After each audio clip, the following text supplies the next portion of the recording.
नमस्कार एंड जय हिंद मेरे प्यारे साथी मित्रों। I welcome you all back to Veranda IAS. मेरा नाम है वीर प्रताप सिंह और आज के इस सेशन में जो कि बहुत ही ज्यादा इंटरेस्टिंग होने वाला है, हम बात करने वाले हैं एक ऐसे साम्राज्य की जो आज के जमाने पे जिस सिल्क रूट की आप बात करते हो, उस सिल्क रूट का कुछ हिस्सा इन इनके डायनेस्टी के अंदर कंट्रोल था।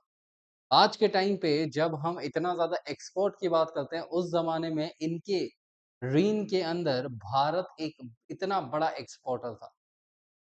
जब हम सोने के सिक्कों की बात करें, तो इनका डायनेस्टी ऐसा था जिसमें सोना की कभी कमी नहीं हुई।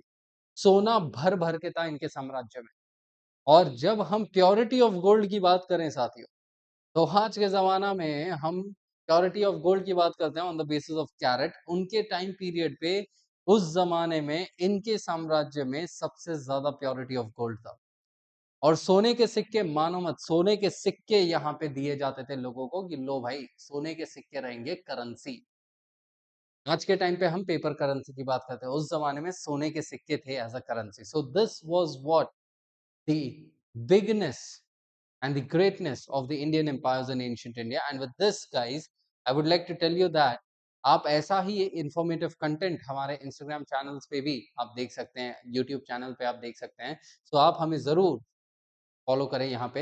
एंड यहीं से अगर हम शुरुआत करें तो साथियों, इन द प्रीवियस सेशन मैंने आपको, जब हम सतवाहनास के बारे में डिस्कस कर रहे थे, मैंने उसी के अंदर आपको बताया कि जो उस ज़माने पे मौर्यंस के बाद जो पोस्ट मौर्यन डायनेस्टीज़ थी, उन पोस्ट मौर्यन डायनेस्टीज़ में क्या हुआ ना कि एक डायनेस्टी ऐसी भी थी, that is the Kushans. That is जब हम उस ज़माने में, that is post Mauryan dynasties की बात करें, तो देखिए होता क्या है। और ये जो डायनेस्टीज़ बाहर से आती हैं, ये डायनेस्टीज़ कौन से एरियाज़ के अंदर अपना गवर्नेंस यहाँ पे करती हैं, मतलब कौन से एरियाज़ के अंदर अपना कंट्रोल बनाती हैं। अब सबसे पहले तो हमें क्या पता है कि भाई पोस्ट मौर्यन के अंदर around the time period of 165-170 BC क्या होता है कि जो इंडो जो इंडो ग्रीक्स है ना, वो इंडो ग्रीक्स भारत की तरफ आते हैं। I just erase this up.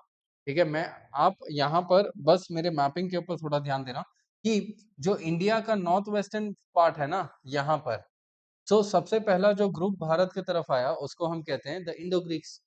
तो इंडो ग्रीक्स यहाँ पर जब भारत के अंदर आता है, ठीक है, तो वो भारत के अंदर आते टाइम दैट इज 165-170 बीसी के दरमियान, वो इसके लिए ही आ पाता है क्योंकि उसके पहले ही जो मौर्यन साम्राज्य था, उसका पतन हो चुका था और उसके जो लास्ट रूलर थे, उनको हरा दिया था। उनको हरा दिया था पुष्यमित्र शुंगा ने, और उन्होंने अपना खुद का ही डायनेस्टी स्टैब्लिश कर लिया था इन द ईस्टर्न इंडिया। ठीक है, तो यहाँ पर अगर मैं बस इस चीज के बारे में बात करूं, तो ईस्टर्न इंडिया में उस टाइम पे सुंगास थे। ठीक है, एंड उधर इधर जो ये वाले एरिया के अंदर है ना, उस टाइम पे there is going to be the Indo Greeks. ठीक है, सो इंडो ग्रीक्स यहाँ पे रहेंगे। अब इंडो ग्रीक्स के बाद यहाँ पे क्या होता है कि around the time period of 90 BC, 90 BC में क्या होता है कि एक दूसरा ग्रुप भारत की तरफ आता है, और वो जो दूसरा ग्रुप रहेगा वो रहेगा साकास। साकाज आते हैं और वो लोग यहाँ पे इंडो ग्रीक्स को हराते हैं, और इंडो ग्रीक्स के बदले साकाज यहाँ पे अपना खुद का डायनेस्टी स्टैब्लिश कर देते हैं, that is in the north west frontier. और साकाज यहाँ पे स्टैब्लिश करने के बाद यहीं पर नहीं रुकते, साकाज और ज्यादा आगे बढ़ते हैं। तो साकाज का एक ब्रांच जो है ना, एक एरिया मथुरा की तरफ आगे बढ़ता है, और दूसरा वाला जो है साउथ इंडिया के, मतलब इस क्षेत्र के अंदर आगे बढ़ता है। तो जब वो इस क्षेत्र के अंदर आगे बढ़ रहा है, तो क्या होता है कि एक ब्रांच जो है शाखास कहाँ पे बनाते हैं, मथुरा के अंदर बनाते हैं, और दूसरा ब्रांच जो है शाखास कहाँ पर बना रहे हैं, इन द गुजरात एरिया। तो जब ये ब्रांचेस बनाए जा रहे हैं, तो शाखास अलग अलग एरियाज के अंदर ब्रांचेस बनाए जा रहे हैं। अब उसी टाइम पीरियड पे क्या होता है कि एक दूसरी डायनेस्टी बाहर से भारत की तरफ आती है, और वो इस क्षेत्र के अंदर, मतलब शाखास का जो नॉर्थ वेस्ट फ्रंटियर एरिया है, बस उसके नीचे ही वो अपना खुद का एरिया बनाती है। और ये जो डायनेस्टी होती है, इसको हम कहते हैं द पार्थियंस। पार्थियंस, आप इसको पार्थियंस भी कह सकते हैं एंड आप इसको पहलव्स भी कह सकते हैं। जो हमने प्रीवियस सेशन में पढ़ा ना, पार्थियंस एंड पहलव्स, वो है। तो ये पार्थियंस के समय पे क्रिस्टियनिटी भारत के अंदर इंट्रोड्यूस हुआ। एंड यही पार्थियंस के बाद क्या होता है, फिर सेंट्रल एशिया के अंदर एक ट्राइब होता है, ठीक है, यही सेंट्रल एशिया के अंदर एक ट्राइब होता है, वो सेंट्रल एशिया के अंदर उस ट्राइब का नाम था द यूएची ट्राइब। अब ये यूएची ट्राइब इसको कहा जाता था यूएची, अथवा तो इसको कहा जाता था द तोचारियंस। और यही तोचारियंस या यूएची ट्राइब में से जो लोग थे ना, वो अलग-अलग दिशाओं के अंदर नए-नए एरियाज के ऊपर कब्जा करने के लिए अलग-अलग दिशाओं में निकल पड़े। और उन्हीं में से जो लोग भारत की तरफ आए, उनको हम कहते हैं कुशान्स। अब कुशान्स में हम जनरली क्या देखते हैं कि कुशान्स जो थे, उनको हम 2 ब्रांचेस में डिवाइड कर सकते हैं। सबसे पहला जो कुशान्स थे, उनको हम खडफाइस रूलर्स के अंदर कर सकते हैं। मतलब जो सबसे पहले कुशान्स जो भारत के अंदर आए थे, उनका नाम था कुजुल खडफाइस। कुजुल खडफाइस, ये सबसे पहले कुषाण रूलर थे जो भारत के अंदर आए, और वो मथुरा के नियर बाय एरियाज के अंदर वो आए around 60 BC, sorry around 60 AD के समय पे वो भारत के अंदर आते हैं। कुजुला खडफाइस के बाद उनके बेटे जो हैं वीमा खडफाइस, वो यहाँ पर उनके बाद उस एरिया के अंदर अपना रूल एस्टेब्लिश करते हैं। अब ये चीज ध्यान देना साथी कि कुशान्स का ट्राइबल कल्चर है, लेकिन ऐसा नहीं है, मतलब ऐसा कहा जाता है कि कुशान्स का खुद का भाषा इतना ज़्यादा नहीं था। कुशान्स का खुद का स्क्रिप्ट इतना नहीं था, कुशान्स का खुद का रिलिजन नहीं था, कुशान्स का खुद का इतना डेवलप्ड कल्चर नहीं था। लेकिन आने वाले समय में यही कुशान्स का एक डेवलप्ड एक एडवांस्ड राइटिंग सिस्टम था, यही कुशान्स का एक डेवलप्ड स्पीकिंग सिस्टम था, और यही कुशान्स थे जो शाइबाइट वर्शिपर्स थे। क्योंकि जो वीमा खटफाइस हैं, उनकी समय के उनके समय के दरमियान के हमें कुछ सिक्के मिलते हैं, और वो सिक्के दर्शाते हैं, उन सिक्कों के ऊपर कुछ ऐसे इमेजेस बनाए गए हैं जो दर्शाते हैं कि एक मनुष्य खड़ा है और उनके हाथ में ट्राइडेंट है, जो कि दर्शाता है कि शिवा, लॉर्ड शिवा। तो इधर से क्या पता चलता है कि ये जो व्यक्ति हैं, he might be a Shaivite worshipper. तो मतलब ओरिजिनली इनके पास खुद का इतना ज्यादा धार्मिक एंगल नहीं है, बट इंडिया के अंदर आने के बाद ये लोग धार्मिक एंगल को अपना लेते हैं। और वीमा खटफाइस के बाद उनके बेटे होते हैं कनिष्का। तो अब क्या होता है कि कनिष्का जो है यहाँ पर वो खुद जो है अब पावर में आएंगे। अब जैसे ही कनिष्का पावर में आते हैं, उस टाइम पे शाकाज यहाँ पे रूल कर रहे थे, ठीक है, पार्थियंस यहाँ पे रूल कर रहे थे, शाकाज का एक और ब्रांच यहाँ पे रूल कर रहा था। एंड कनिष्का जो थे, जब 78 एडी के अंदर ये राजा बनने के बाद ये एक चीज डिसाइड करते हैं कि ये अब एक्सपेंशन वगैरह करेंगे। सो जब ये एक्सपेंशन करने की बात करते हैं, इस टाइम पे सतवाहनास यहाँ पे रूल करते रहते हैं। सतवाहनास जो हमने प्रीवियस सेशन के अंदर देखा। तो अब कनिष्का क्या करते हैं कि वो धीरे धीरे करके एक्सपैंड करने का प्रयास करते हैं, और 78 एडी में उन्होंने ये जो शाकाज है ना यहाँ पे, उन शाकाज को इन्होंने क्या कर दिया, डिफीट कर दिया। और जैसे ही इन्होंने शाकास को डिफीट किया, इन्होंने एक नया कैलेंडर निकाला, और वो नया कैलेंडर का नाम होता है द साक कैलेंडर, या आप इसको साक संवत भी कह सकते हैं।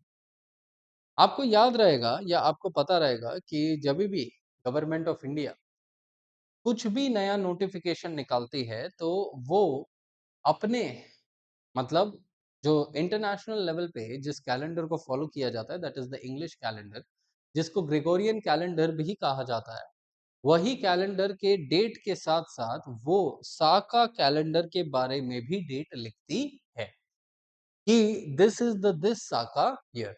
मतलब द गवर्नमेंट ऑफ इंडिया वो साक संवत को ऑफिशियली फॉलो करती है। ऑफिशियल पर्पसेस के लिए साका कैलेंडर को फॉलो किया जाता है। तो यहाँ पर क्या किया गया, कनिष्का ने इतना बड़ा एरिया जो है ना, अगर मैं आपको बताऊं तो कनिष्का ने इतना बड़ा एरिया यहाँ पर बना लिया था। इतना बड़ा एरिया, तो कनिष्का का इतना बड़ा एरिया था। अब कनिष्का ने जब इतना बड़ा एरिया बनाया, तो जाहिर सी बात है, जो हमने प्रीवियस सेशन में भी समझा कि इतने बड़े एरिया का गवर्नेंस और एडमिनिस्ट्रेशन जाहिर सी बात है होगा ना।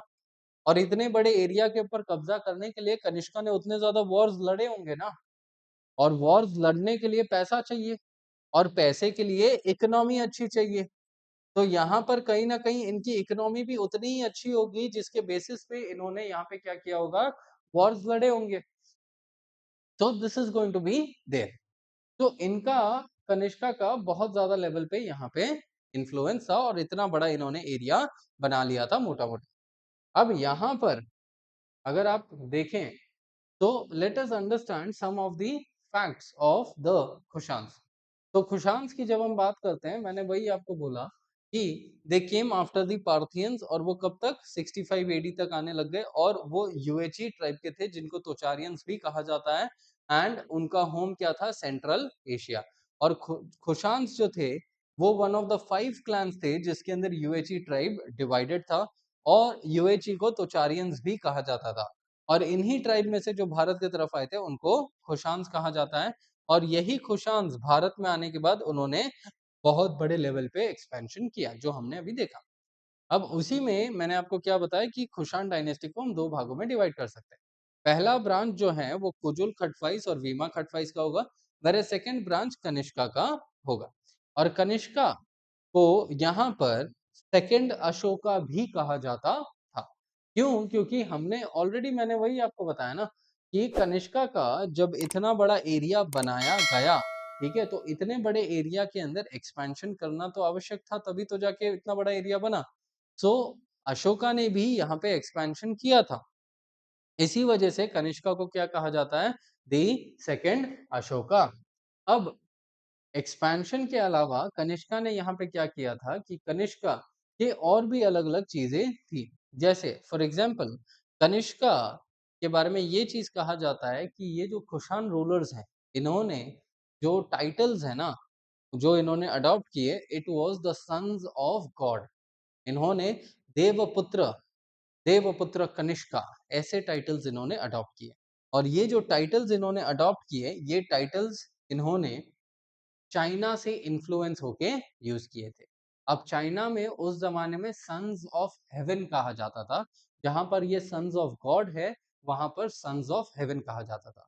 तो अब सवाल ये है कि भाई ये जो लोग हैं, दैट इज द कुशान्स, जो इंडिया के अंदर रूल कर रहे हैं, ये लोग कैसे चाइना में होने वाले टाइटल्स के बारे में इनको कैसे पता है, और पता है तो इन्होंने अडॉप्ट भी कर लिया। तो यहाँ पर ये चीज़ को समझने के लिए हमें ये चीज़ पता करना पड़ेगा कि भाई क्या कोई कनेक्शन था क्या उनके बीच में, कि नहीं था।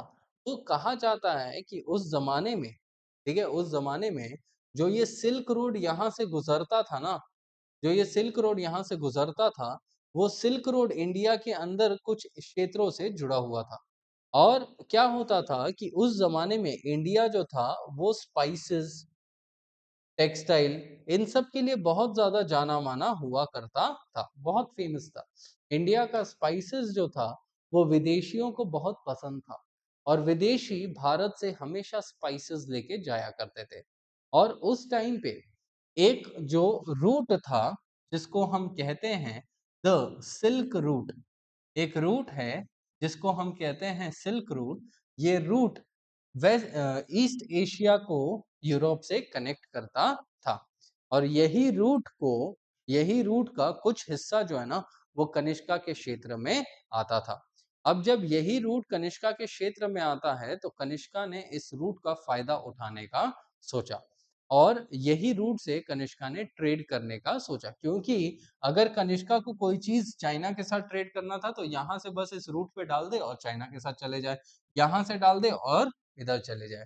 और क्योंकि ये जो एरिया है वो कनिष्का के कंट्रोल में ही था, तो यहाँ से अगर कोई यूरोप जाना चाहता है, तो बीच में उसको क्या करना पड़ता था, टोल टैक्स भी देना पड़ता था इस एरिया में। और अगर उन्हें और अगर किसी को यहाँ से यूरोप जाना है या यूरोप से चाइना की तरफ आना है, तो वो इंडिया की तरफ भी आके यहाँ पे बहुत सारी चीज़ों को खरीदते थे। तो इसके लिए क्या किया कनिष्का ने कि यहाँ पर जो सिल्क रूट के नज़दीक में ही उसने क्या किया, बहुत सारे ट्रेडिंग सेंटर्स को उसने बनाया। बहुत सारे ट्रेडिंग सेंटर्स बनाए, बहुत सारे अर्बन एरियाज़ को उन्होंने बनाया, सिटीज़ बनाए, जहाँ पर मार्केट प्लेसेस लगते थे। तो जभी भी कोई व्यक्ति यहाँ से वहाँ जाता था, तो वो इन मार्केट प्लेसेस के अंदर आता था। और यहाँ पर जो ट्रेडिंग हुआ करता था ना, वो ट्रेडिंग होता था गोल्ड में। तो कनिष्का उस ज़माने में बहुत ज़्यादा लेवल पे एक्सपोर्ट्स करते थे, और वही एक्सपोर्ट्स के बेसिस वही एक्सपोर्ट्स के रिटर्न में क्या होता था कि कनिष्का को बहुत ज़्यादा लेवल ऑफ गोल्ड मिलता था। एक तो पहली चीज़ ये है। दूसरी चीज़ ये है कि क्योंकि इनका एरिया एक सेंटर पॉइंट पे था, तो इसकी वजह से क्या हुआ कि जो इन्फॉर्मेशन है ना, information of both these areas वो इनके पास आया करते थे और यही इन्फॉर्मेशन के माध्यम से इन्होंने देवपुत्र का टाइटल भी दिया था।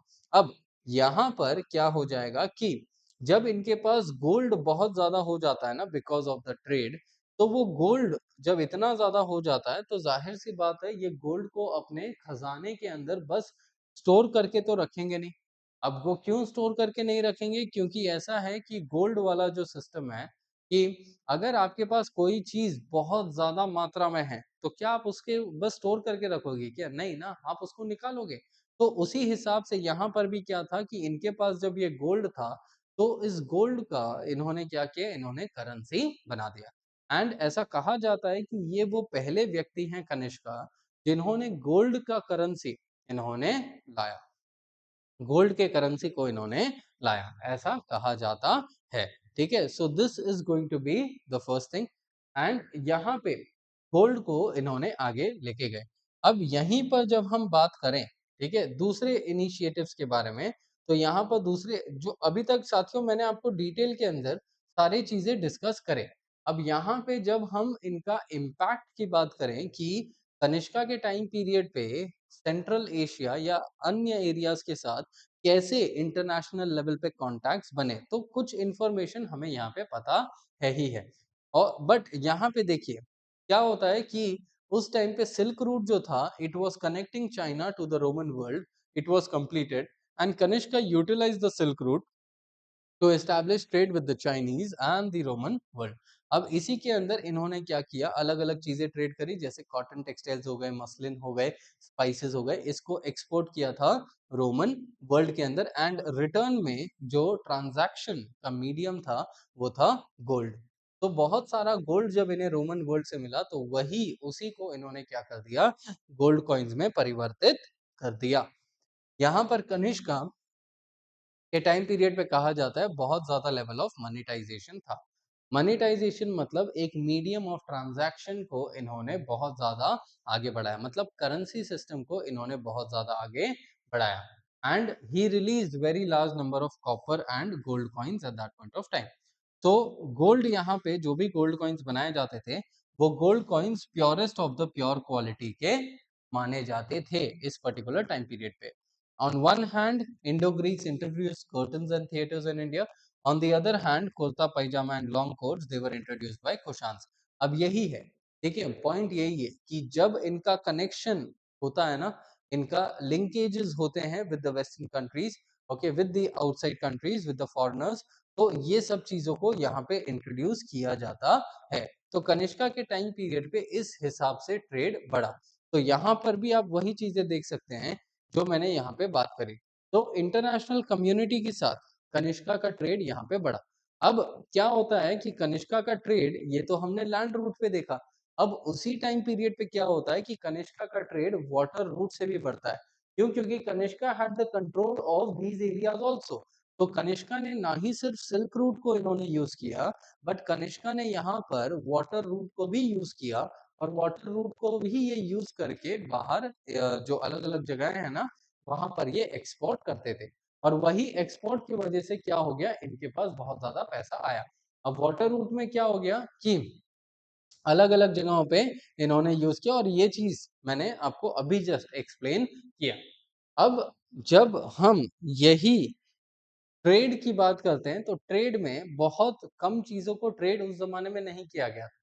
ट्रेड में बहुत अलग-अलग चीज़ों को उस ज़माने में ट्रेड किया गया था। अब वो ट्रेड की जब हम बात करें, जैसे यहाँ पर आप देखिए कि इंडिया के अंदर जब ट्रेड का प्रोस्पेक्टस इतना ज़्यादा बढ़ रहा है, तो बहुत से लोग ऐसे उभर के आएँगे, जो लोग ये चीज़ सोचेंगे कि चलो भाई, ये अगर ट्रेड हो रहा है, तो इसी के जैसा कुछ और भी ट्रेड होगा, तो शायद उसका प्रोस्पेक्टस बढ़ सकता है। सो ये ट्रेड की वजह से क्या हो गया कि अलग-अलग चीज़ों की डिमांड बढ़ने लग गई। और जब वो चीजें डिमांड में आने लग गई तो अलग अलग क्राफ्ट के सिस्टम बनने लग गए। तो जब क्राफ्टिंग अलग अलग क्राफ्ट्स बनने लग गए तो यहाँ पर अलग अलग लोगों का क्रिएटिविटी बढ़ने लग गया और वही चीज़ों को एक्सपोर्ट किया जाने लगा। तो इंडिया के अंदर बहुत सारे ऐसे क्राफ्ट के टाउन बन गए, क्राफ्ट्समैन टाउन्स बन गए, जो एक major leading centres of exporting hub यहाँ पर उन्हें हम कह सकते हैं। इसके अलावा उस ज़माने के Indians they were aware about gold, silver, tin, lead, copper, brass, iron and precious stones. इसकी वजह से इन लोगों ने क्या किया, इन सब चीज़ों को इंटीग्रेट करके कुछ नए-नए ऐसे प्रोडक्ट्स बनाए, जिसका डिमांड वेस्टर्न कंट्रीज़ में बहुत ज़्यादा था। और और यही कंट्रीज़ जब यहाँ से इंडिया से इम्पोर्ट करवाती थी, तो वही रिटर्न में बहुत सारा कॉइन्स यहाँ पे भारत को देती थी। और इसी से जो कनिष्का हैं, वो इतने ज़्यादा अमीर हो गए कि उन्होंने क्या किया कि अपने 2 कैपिटल्स बनाए। एक कैपिटल उन्होंने पेशावर में बनाया, जिसको पुरुषपुरा भी कहा गया, और दूसरा कैपिटल उन्होंने मथुरा में बनाया। ठीक है? तो इस हिसाब से 2 बड़े-बड़े कैपिटल्स बनाए गए और यहाँ पर इकोनॉमिक लेवल पे इन्होंने और ज़्यादा प्रमोशन करने लग गए।